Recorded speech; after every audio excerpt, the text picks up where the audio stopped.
다 같이 한 목소리로 읽겠습니다. 여호아스가 왕이 될 때에 나이가 23세라 예루살렘에서 석 달간 다스리니라. 그의 어머니의 이름은 하무달이라 림나 예레미야의 딸이더라. 여호아스가 그의 조상들의 모든 행위대로 여호와 보시기에 악을 행하였더니 바로 느고가 그를 하맛 땅 리벌리아에 가두어 예루살렘에서 왕이 되지 못하게 하고 또 그 나라로 은 100달란트와 금 1달란트를 벌금으로 내게 하고 바로 느고가 요시아의 아들 엘리야김을 그의 아버지 요시아를 대신하여 왕으로 삼고 그의 이름을 고쳐 여호야김이라 하고 여호아스는 애굽으로 잡아갔더니 그가 거기서 죽으니라. 여호야김이 은과 금을 바로에게 주니라. 그가 바로 느고의 명령대로 그에게 그 돈을 주기 위하여 나라에 부과하되 백성들 각 사람의 힘대로 액수를 정하고 은금을 징수하였더라. 여호야김이 왕이 될 때에 나이가 25세라 예루살렘에서 11년간 다스리니라. 그의 어머니의 이름은 스비다라 루마 부다야의 딸이더라. 여호야김이 그의 조상들이 행한 모든 일을 따라서 여호와 보시기에 악을 행하였더라. 여호야김 시대에 바벨론의 왕 느부갓네살이 올라오매 여호야김이 3년간 섬기다가 돌아가서 그를 배반하였더니 여호와께서 그의 종 선지자를 통하여 하신 말씀과 같이 갈대아의 부대와 아람의 부대와 모압의 부대와 암몬 자손의 부대와 여호야김에게로 보내니 유다를 멸하려 하시니 이 일이 유다에 임함은 곧 여호와의 말씀대로 그들을 자기 앞에서 물리치고자 하심이니 이는 므낫세의 지은 모든 죄 때문이며 또 그가 무지한 자의 피를 흘려 그의 피가 예루살렘에 가득하게 하였습니다. 여호와께서 사하시기를 절개하지 아니하시니라. 여호야김의 남은 사적과 행한 모든 일은 유다 왕 역대지락에 기록되지 아니하였느냐. 여호야김이 그의 조상들과 함께 잠에 그의 아들 여호야긴이 대신하여 왕이 되니라. 애굽 왕이 다시는 그 나라에 나오지 못하였으니 이는 바벨론 왕이 애굽 강에서부터 유보라 대강까지 애굽 왕에게 속한 땅을 다 점령하였습니다. 아멘. 오늘도 하나님의 은혜가 여러분의 삶 가운데 가득하기를 바랍니다. 여러분들이 행하는 모든 일들이 하나님의 영광을 드러내는 아름답고 복된 일들이 되기를 주님의 이름으로 축복합니다. 우리가 무엇이든지 세우는 것을 굉장히 힘들게 세웁니다. 어떤 기업이든지 가정이든지 힘들게 그것을 세우죠. 그러나 무너지는 것은 한순간이다라는 것을 볼 수 있습니다. 마찬가지로 교회도 마찬가지고 이 땅에 있는 모든 것이 마찬가지인 것 같습니다. 우리의 건강을 지켜나가기 위해서 열심히 노력하지만은 건강이 무너지는 것은 한순간이다라는 것을 볼 수가 있죠. 그것은 한 나라도 마찬가지라고 말할 수 있습니다. 우리가 보면 요시야 왕이 얼마나 하나님 앞에 힘써서 나라를 세우려고 애를 썼습니까? 종교 개혁을 일으키고 하나님 앞에 엎드려 기도하고 하나님의 음성을 듣고 그래서 그 나라를 하나님이 기뻐하시는 나라로 탈바꿈했습니다. 그런데 그만 이들이 이제 국제 정세의 흐름에 소용돌이 속에 빠져들게 됐지요. 뭐냐면 아수르가 그때 당시에는 강대국이었고 그리고 아래쪽에는 이스라엘의 아래쪽에는 애굽이라는 강대국이 전통적인 강호가 있습니다. 그러한 가운데서 아수르의 동쪽에 있는 이 메대와 바벨론이 새롭게 나라가 등장하게 되었고, 이것이 점차 성장하게 되면서 아수르의 위협을 가하게 됐습니다. 그래서 바벨론과 메대가 이제 점차 힘이 강해지면서 아수르가 위기에 빠지게 되죠. 심지어는 이 아수르의 수도까지도 니느웨까지도 탈취하는, 그러니까 바로가 그 바벨론이 아수르의 니느웨까지도 탈취하는, 정복하는 그런 가운데서 이 아수르 왕이 이제 하란까지 도망을 하게 됩니다. 그러한 가운데서 아수르 왕이 애굽 왕에게 도움을 요청하죠. 애굽 왕에게 도움을 요청해서 애굽 왕이 이 기회에 자기네들의 힘을 과시해야 되겠다라고 생각해서 지원병을 보냅니다. 그러한 가운데서 요시야 왕이 생각하기에 이 아수르가 이번 기회에 아수르를 우리도 막아야 되겠다. 이게 아수르와 애굽과의 연합군을 막아야 되겠다라는 생각을 해서 군대를 일으켜서 애굽 왕이 아수르와 함께 연합하는 것을 방해하기 위해서 머깃도에서 전쟁을 합니다. 그러한 가운데서 요시야 왕이 죽음을 맞이하게 됐죠. 그렇게 하고 이제 애굽 왕은 그 요시야 왕이 죽음을 맞이하고 난 다음에 요시야 왕을 죽이고 곧바로 아수르에게 갑니다. 그래서 아수르와 애굽의 연합 군대가 바벨론과 더불어 싸우지만은 오히려 이게 위기를 맞이하게 되고 퇴각을 하게 됐죠. 바벨론 왕이 퇴각을 하면서 이 아수르, 이 유다라는 나라에 침략을 해서 퇴각하는 도중에 유다라는 나라를 짓밟아서 그 왕을 패하고, 그리고 난 다음에 자기가 원하는 왕을 세우는 그러한 모습을 보게 되죠. 그리고는 그때부터 유다는 애굽의 그 신하 나라가 되어서 조공을 바치는 그러한 상황을 맞이하게 됩니다. 이러한 가운데서 오늘 주어지는 말씀입니다. 31절에 보면 여호아스가 왕이 될 때라고 말합니다. 이 여호아스가 왕이 될 때라는 말은 머깃도에서 요시야가 죽음을 당하고 시체가 돌아옴으로 인해서 이제 그 아들이 왕이 되었다라는 것입니다. 아들이 왕이 되어서 23세의 왕이 되었습니다. 그런데 오늘 성경에 보면 석 달간 다스렸다 이렇게 말합니다. 석 달간 다스렸다. 그런데 성경은 어떻게 기록하고 있느냐 하면 32절에 여호아스가 그의 조상들의 모든 행위대로 여호와 보시기에 악을 행하였더니 이렇게 말하고 있습니다. 지금 이 유다라는 나라가 아버지가 전쟁에서 죽음을 당하고 이제 위기에 처해 있으면 이 여호아스는 하나님 앞에 엎드려 기도해야 되지 않겠습니까? 요시야가 31년 동안 개혁을 일으키고 이 나라를 지배했습니다. 그래서 하나님 앞에 바르게 서려고 노력했습니다. 그 가운데 태어난 아이가 이 여호아스입니다. 23세였으니까 한창 종교개혁을 일으켰을 때 여호아스가 태어난 것 아니겠습니까? 그리고는 그 신앙을 그대로 이어받았지 않겠습니까? 그 신앙의 훈련을 그대로 받았지 않겠습니까? 그러나 습관적인 신앙, 지식적인 신앙은 한계가 있더라. 한마디로 여호아스는 모태신앙이었습니다. 그런데 아버지가 죽자 그가 한 일은 무엇이냐면 여호와 보시기에 악을 행하였더라.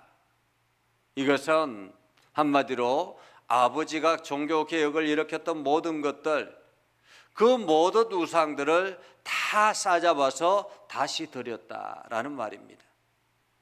왜 그랬을까요? 지금 이 나라가 어지럽게 된 것, 위기를 맞이하게 된 것은 아버지가 그 우상들을 버렸기 때문이라고 생각했던 것 같습니다. 그래서 옛날 신앙으로, 선왕의 그 이전의 신앙으로 다시 돌아가더라.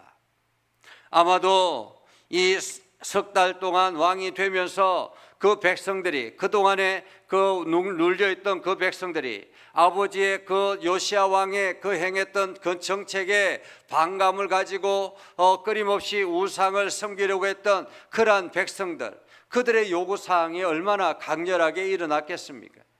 그러면서 우리가 이렇게 그 우상들을 다 버렸기 때문에 지금 위기를 맞이하고 있습니다라고 이야기하지 않았겠습니까?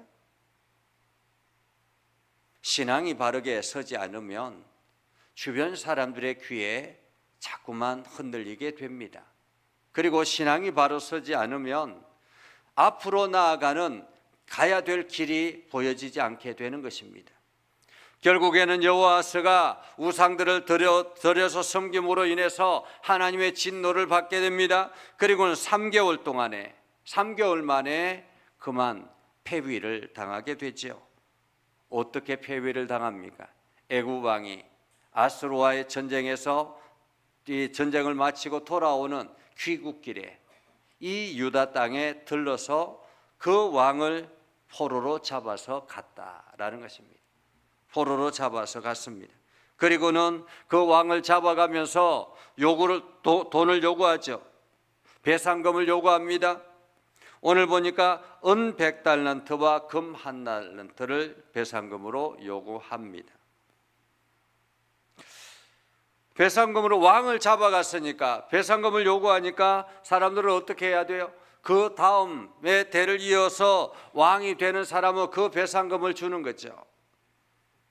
친애굽 정책을 하는 친애굽의 사람이었던 엘리야김을 그 아버지 요시야를 대신하여 왕으로 삼았다, 이렇게 말합니다. 애굽의 바로가 요시야의 아들 엘리야김을 그 요시야 대신 왕으로 삼고 라고 말합니다. 한마디로 여호아하스는 없는 사람 취급받는 거죠. 그래서 여호야김이라고 불렀다. 엘리야김을 여호야김으로 하나님께서 세운 왕이다 라고 이름을 바꿔 불렀다라는 것입니다. 애굽 왕이 자기가 그 엘리야김을 왕으로 세우고 난 다음에 그 당신 이름을 이제는 여호야김이라고 하라, 이름을 개명하게 했다라는 것입니다. 하나님이 왕을 세웠다, 너희가 섬기는 그 여호와가 세웠다라는 말이죠. 그렇게 해서 여호야김이 이 왕이 되고 여호아스는 애굽으로 끌려가게 됩니다. 그리고는 그곳에서 죽음을 당하게 되지요. 그리고 난 다음에 여호야김이 왕이 되어서 이제 애굽에 배상금을 지불해야 합니다. 그러기 위해서 가지고 있는 것이 없었기 때문에 국민들의 혈세를 높일 수밖에, 고열을 빨 수밖에 없었습니다. 그래서 각기 백성들에게 명령하여서 그 돈을 주기 위해서 세금을 엄청나게 많이 부과를 합니다. 이 애굽 왕에게 줄 그 돈만큼 세금을 부과하면 되는데 왕이 된 엘리야김은, 여호야김은 그대로 그 왕 애굽에게 줄 그것만 가지고 있는 것이 아니었습니다. 한마디로 과도한 세금을 부과해서 그 배상금을 지불하고 나머지는 사치에 일삼았다라는 것입니다. 자기의 향락을 누리는 데 일삼았다. 나라는 혼란스러운데, 나라는 위기인데 그는 친애굽 정책을 펼치면서 참 괜찮다, 안전하다 그렇게 생각했던 것입니다. 그렇게 해서 과도한 세금을 부과해서 백성들은 점점 힘들어지게 되었고 그 여호야김은 오히려 그 우상들을 섬기면서 하나님 앞에 악을 쌓아가더라라는 것입니다. 자, 그러한 가운데서 이제 점차 국제 정세는 바벨론이 점점 부강해지기 시작합니다. 그리고는 결국에는 아수르를 집어삼키게 되죠. 아수르를 집어삼키고 난 다음에 그 여세를 몰아서 이 유다 땅을 침공하게 됩니다. 유다 땅을 침공하면서 이 바벨론 느부갓네살이 여호야김 시대에 와서 유다 땅을 침공하고는 유다 왕에게, 여호야김에게 이야기합니다. 앞으로 우리에게 조공을 바치라고. 그렇게 해서 3년 동안 바벨론을 섬기게 됩니다. 그러나 아마도 이 3년 동안 바벨론을 섬기면서 그 정부에서는 각 신하들 중에서는 양갈래로 나누어졌겠죠. 우리가 애굽을 절대적으로 신뢰해야 합니다. 우리는 바벨론을 신뢰해야 됩니다. 이렇게 친바벨론파, 친애굽파 이렇게 나누어졌다라는 것입니다. 과거 우리나라도 마찬가지잖아요. 우리나라가 위기에 처했을 때 친일본파, 친중국파 이렇게 나누어졌었죠. 그래서 우리는 청나라를 의지해야 합니다. 우리는 일본을 의지해야 합니다. 이렇게 양갈래로 나누어지다가 결국에는 나라가 망한 것 아니겠습니까? 꼭 그와 같습니다. 3년 동안 바벨론을 섬기다가 친애굽파가 오히려 힘을 얻기 시작하면서 바벨론의 조공을 끊고 애굽을 섬기게 됐다라는 것입니다. 그런데 오늘 성경은 이렇게 말합니다. 2절에 보면 여호와께서 그의 종 선지자들을 통하여 하신 말씀과 같이 갈대아의 부대와 아람의 부대와 모압의 부대와 암몬 자손의 부대를 여호야김에로 보내 유다를 처음 멸하려 하시니 이것은 다 하나님의 계획하심이었다. 그런데 성경에는 하나님께서 갈대아의 부대, 여기서 갈대아의 부대는 바벨론을 말합니다. 아람의 부대, 모압의 부대, 암몬 자손의 부대, 이들이 하나님의 막대기로 지금 유다를 징벌하기 위해서 사용되고 있다라는 말입니다. 때로는 세상의 사람들의 막대기가 우리를 징계하는 도구가 될 수 있습니다. 그렇기 때문에 우리는 날마다 영적인 분별력을 가져야 합니다.